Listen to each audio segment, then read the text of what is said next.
Gue yakin, hidup itu seperti matahari, ya. Kadang terbit, kadang juga terbenam. Kadang ada pagi, kadang ada malam. Dan gue adalah orang yang selalu bersiap untuk datangnya malam.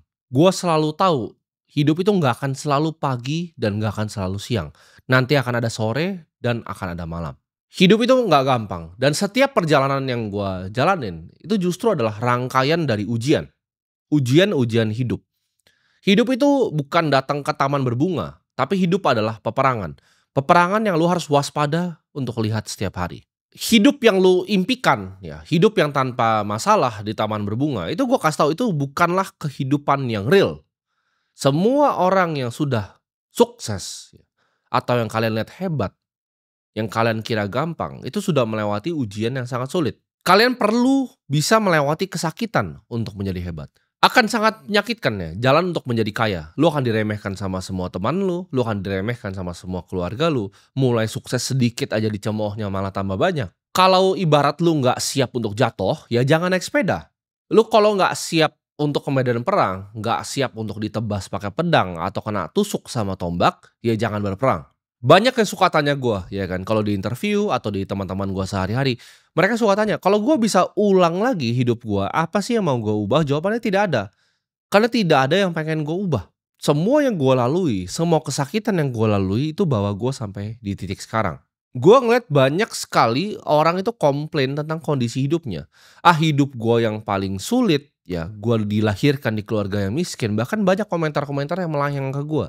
Oh, dia mah hidupnya sudah ditata rapih oleh orang tuanya. Kebalik, ya. Orang tua gue yang hidupnya gue tata rapih. Lu bermimpi untuk jadi sukses, ya kan, jadi orang hebat, jadi orang yang dipandang, jadi orang kaya, tapi lu jualan barang ditolak 30 kali aja lu udah nyerah. Menjadi kaya itu lu jangan salah, itu kompetisi yang paling sulit di dunia. Kalau gue suruh lu di sini, ya, lu lari lawan Usain Bolt. Lu kebanyakan gak mau lari lawan juara dunia lari. Tapi kenapa lu mau jadi kaya? Menjadi kaya itu lebih sulit dibanding lu jadi Usain Bolt. Karena semua orang di jalanan, lu lihat kanan kiri lu, semua tetangga lu, bapak, emak lu juga mau jadi orang kaya. Lu butuh api yang ada di dalam hati lu, bahwa lu sungguh-sungguh ingin mau kaya.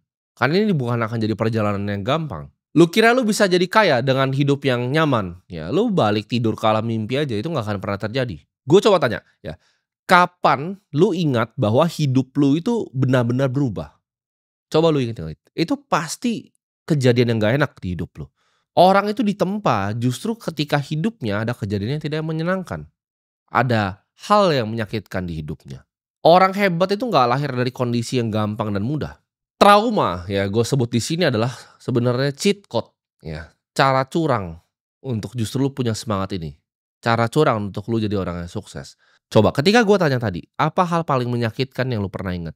Apa momen yang keluar gitu? Apakah ditinggalkan sama pacar untuk laki-laki lain karena lu kurang mapan dan kurang mampu? Apakah nyokap lu nangis-nangis di depan rumah itu ada debt collector mau sita rumah lu karena nggak bisa bayar cicilan? Apakah itu bokap lu sakit lu nggak bisa bayarin di rumah sakit? Di situ kadang titiknya justru manusia itu berubah. Antara dua, ya kalau manusia kena trauma yang luar biasa itu antara kena dua.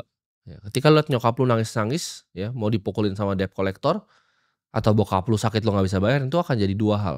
Antara lu jadi sampah masyarakat, lu ngobat di pinggir jalan, atau lu jadi orang yang super sukses. Ini nggak ada di tengah. Lu justru pakai ya sakit hati yang ada di hati lu terhadap peristiwa-peristiwa itu untuk make sure hal seperti itu tidak akan pernah hadir di hidup saya lagi. Karena lu mikir ya kalau lu ditinggalin sama pacar lu atau bahkan ditinggalin, dicerain sama istri lu. Untuk laki-laki lain, lu kenapa kenapa kamu selingkuh? Karena lu adalah laki-laki yang tidak kompeten. Lu laki-laki yang tidak bisa provide dan tidak bisa protect. Dia tidak merasa aman berada di sisi lu. Dia tidak merasa aman anaknya punya masa depan dengan lu. Jadi jangan salahkan perempuan ya kalau dia cari laki-laki lain yang mapan. Di perjalanan lu untuk nyampe titik kesuksesan ini akan ada waktu ya, rentan waktu yang cukup lama yang lu rasa lu tidak jalan kemana-mana. Ketika gue masih jualan minyak rambut, gue masih jualan sedotan, itu rasanya lama ya, kadang setahun tuh nggak ada hasil. Akan ada periode panjang gue sebutnya di sini. Ini akan menguji siapa yang beneran mau untuk sukses dan siapa yang pemalas.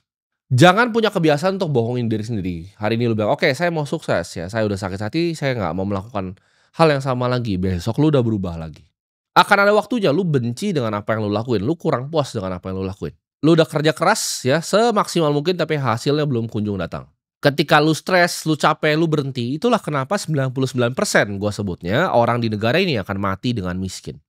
Kenapa 99%? Kalau jalannya gampang, semua orang udah ngambil jalannya, ya.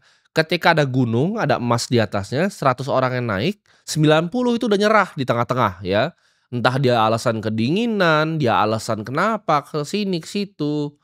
9-nya coba naik ke puncak yang paling atas yang udah licin sekali, lalu tergelincir jatuh.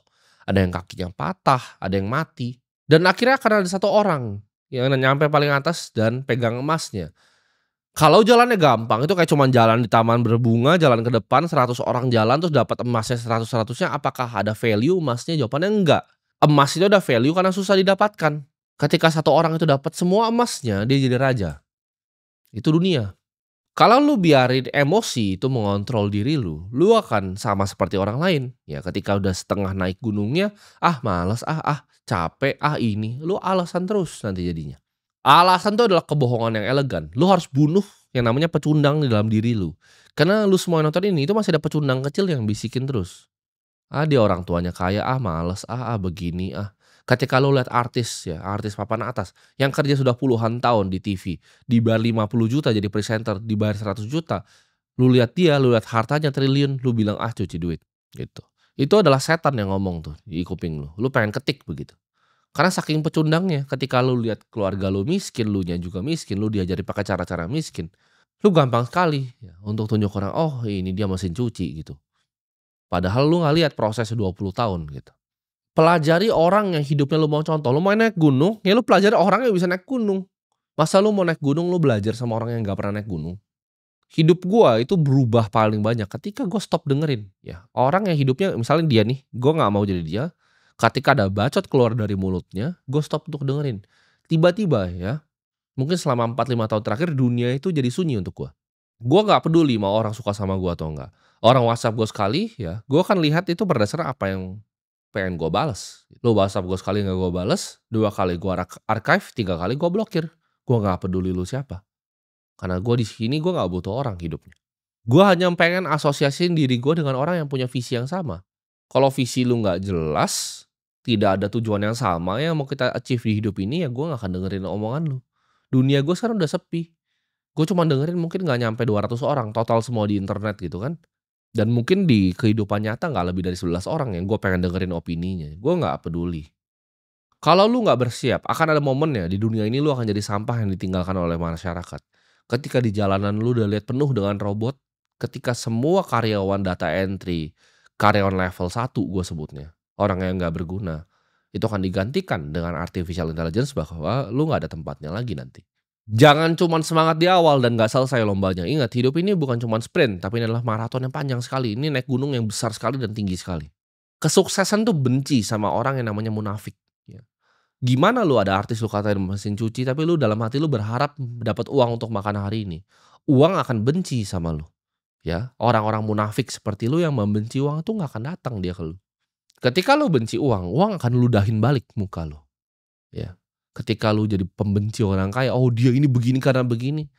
Lu akan diludahin balik sama uang. Lu harus kejar yang namanya keahlian di dunia ini bukan cuma sekedar pamer, ya. Investasi di ilmu bukan investasi untuk pamer.